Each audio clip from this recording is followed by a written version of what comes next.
अपने पसंदीदा शो के फुल एपिसोड देखने के लिए अभी डाउनलोड करें दंगल प्ले ऐप।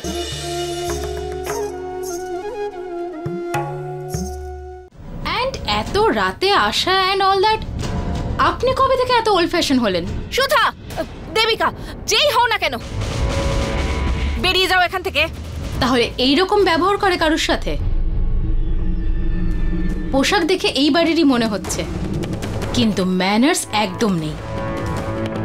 কাজ করো তুমি এখানে? How dare you! মার সাহস দেখেছো একবার আমার সাথে কিভাবে কথা বলছে?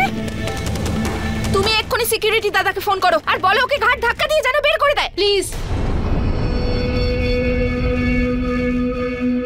নিজের মুখটা সাবধানে রাখো। আরে এক মিনিট আপনারা সবাই শান্ত হন। তুমি দেখলে কি? মিনাল, আমি কিছু বলছি তো। জ্যোতি, দেখো দেবিকা উদয়ের গেস্ট, ওর সঙ্গেও দেখা করতে চাই। তুমি প্লিজ ওকে আমাদের রুমে নিয়ে যাও। যতক্ষণ না উদয় আসছে তুমি ওর সঙ্গেই থাকবে প্লিজ। পঙ্কজ, তুই ভালো করেই জানিস যে ও ছোট মা, আমি পরে সব বুঝিয়ে দেব। দেবিকা তুমিও শোনো, তোমার কিন্তু কোথাও ভুল হচ্ছে। তোমারও বোঝা উচিত আমরা তাড়াতাড়ি শুয়ে পড়ি আর সকালে তাড়াতাড়ি উঠি। তুমি এইভাবে হঠাৎ করে এত রাতে চলে আসায় আমরা সবাই ডিস্টার্ব হয়েছি, আর সেই কারণে ছোট মাও রেগে গেছেন। তুমি জ্যোতির সঙ্গে চলে যাও, ও তোমার খেয়াল রাখবে প্লিজ। ফেয়ার এনাফ, কিন্তু এই রকম ভাবেই কথা বলা উচিত। অ্যান্ড আই এম সরি আমার জন্য যদি কোনো কষ্ট হয়ে থাকে আপনাদের।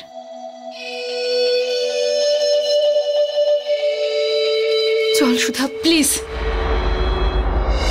আমাকে ওই নাম ধরে ডাকবে না।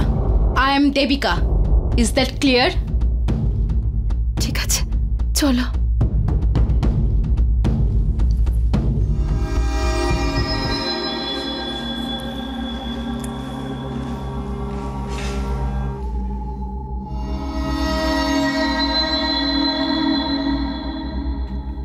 পঙ্কজ, কি হচ্ছে এইসব? তুইও খুব ভালো করেই জানিস যে দেবিকাই সুধা। তাহলে তুই... ছোট মা, আমি তোমাকে এটাই বোঝাতে চাইছিলাম। আমরা সবাই জানি সুধা মাল্টিপল পার্সোনালিটি ডিসঅর্ডারের রোগী। ও দেবিকা হয়ে এটা ভুলে যায় যে ওর ভিতরে সুধা নামে কেউ আছে। তাহলে সেটা আমাদের প্রবলেম নয়, সুধার প্রবলেম।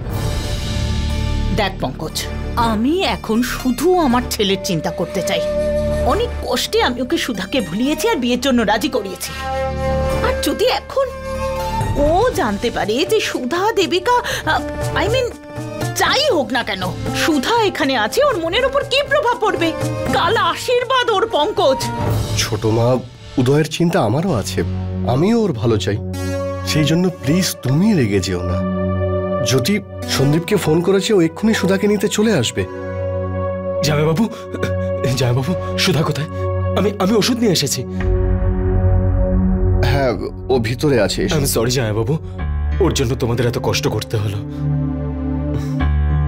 সুশি, এই নো ওষুধগুলো, তাড়াতাড়ি গুলে নিয়ে আয়। ঠিক আছে। এই দাঁড়াও,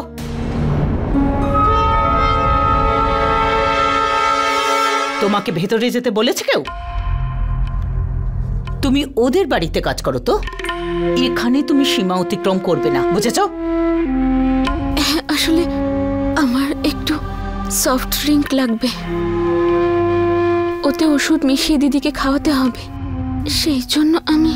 লংশ্রী, ও যা কিছু চাইছে দিয়ে দাও। যদি উনি উদয়ের মা না হতেন তাহলে এই ওল্ডার জেনারেশনের এইটাই প্রবলেম। ছোট ছোট ব্যাপার নিয়ে এত বড় ইস্যু ক্রিয়েট করে। নিজেদের লাইফে কোনো তো ইন্টারেস্টিং কিছু থাকে না, একটা ছোট ব্যাপারকে ইস্যু করে এন্টারটেইন করে।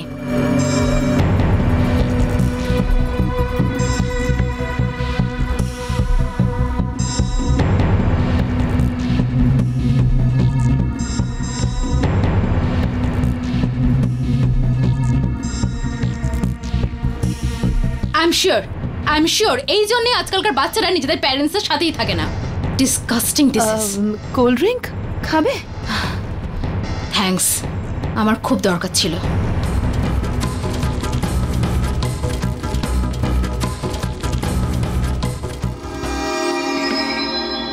I am sorry, if you don't mind আমি এটা খেতে পারি? গলা খুব হ্যাঁ শুকোচ্ছে। খাও না প্লিজ। থ্যাঙ্কস।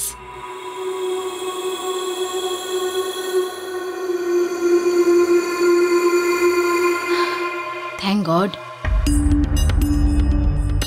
ও তো সেই মেয়েটা নয় যে বাইরে হলে ছিল?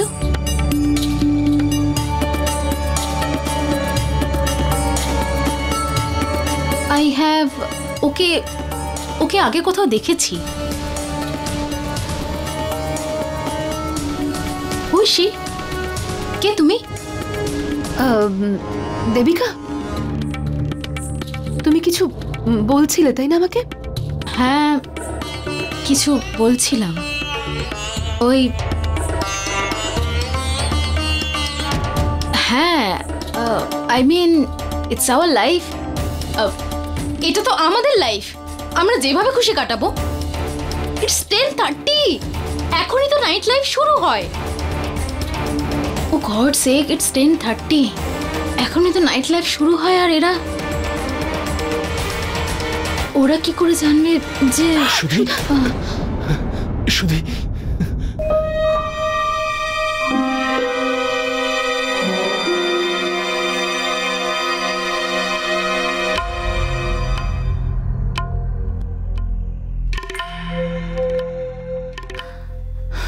কোথায় ও? রুমের মধ্যেই আছে, সবে ওষুধ খেয়েছে। Thank god. নিয়ে যাও তোমরা ওকে। ছোট মা, ও এখন ঘুমোচ্ছে। যদি ওকে জাগানোর চেষ্টা করা হয় তাহলে সুধার যদি আবার অ্যাটাক হয়, তাই এখন ওকে বাড়িতে নিয়ে যাওয়াটা ঠিক হবে না।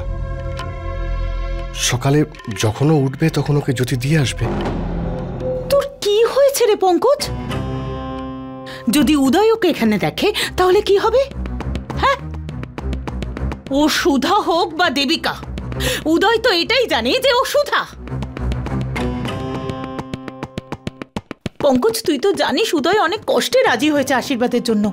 আমি পরিষ্কার করে একটা কথা বলছি, যদি এই সবের খারাপ প্রভাব উদয়ের মনের ওপর পড়ে তাহলে তার জন্য দায়ী থাকবে শুধুমাত্র জ্যোতি।